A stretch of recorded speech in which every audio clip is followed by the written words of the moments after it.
Well, good morning. Another wonderful day.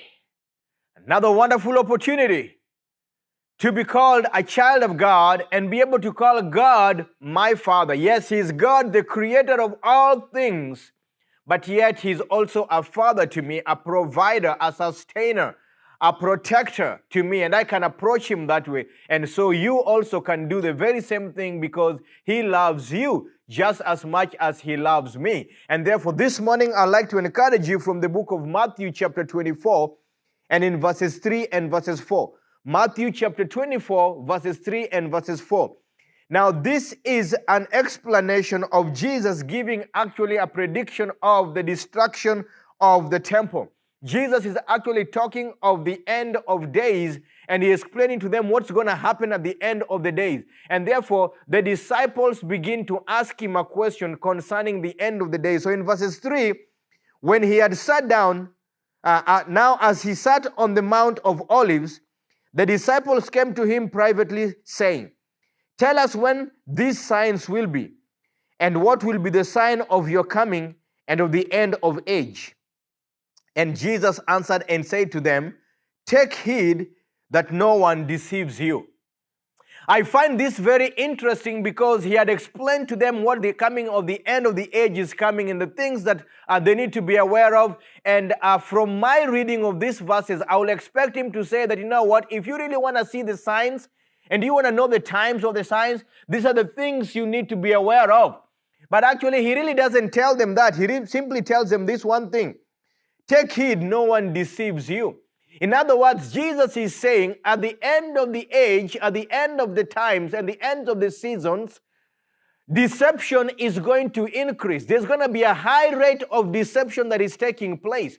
And therefore, He's saying, be on guard, watch out, nobody deceives you. You can read the rest of the chapter, and it's going to explain to you all the things He told them. But I want to zero in this morning on taking heed, no one deceives you.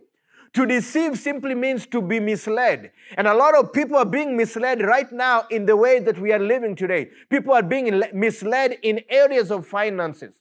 People are being misled in areas of health. People are being misled in areas of families. People are being misled in areas of a marriage. There's a lot of misleading going on. And Jesus warned us that in the last of the days, you need to be careful that nobody mislead you. So how will you know that you're being misled? Well, number one, people are going to give you a set of ideas. People are having new thoughts of ideas coming up to them. It is called the philosophy of men. There's a lot of philosophy going on now, and this philosophy is misleading people. Why do I think so, or why do I say so? I say so because it is not of Christ. Any idea or any thoughts that are taking you out of Christ, then that is a philosophy or a set of ideas that are taking you out into what God has called you to. You've got to remember this. Anything that is taking you out of Christ is not of God. Because Jesus is saying in the end of days or end of times, people are going to mislead you. Number one, it's going to be through philosophies of men. Then number two, He also said that it's going to be misleading you according to the traditions of men. In other words, a lot of people will be looking up at traditions more than they're looking at what Jesus Christ said. People are putting aside the things of Christ. People are putting aside the gathering of the believers together in a local gathering at church. People are putting aside prayer because of traditions of men. We do not have enough time. We need to gather together and have a family gathering. But we do not have time for prayer. We do not have time for fellowship. We do not have time for this. You have to be very careful. That's what Jesus said. Take heed that no one misleads you. In other words, you have to take your own personal responsibility and say, I will not let the philosophies of men, no traditions of men mislead me out of the Word of God. Another thing we need to be careful about is actually looking at the principles of the world. The world has got its own principles, its ways of doing things that are also misleading people out of Christ. If all these things, the principles of the world, philosophies of men, and traditions of men that are actually taking you out of the Word of God, then you're being misled in these last days. But Jesus said, take heed, no one misleads you. So if you understand this, don't think every new idea that is coming up is great if it is not going to keep you in the Word of God.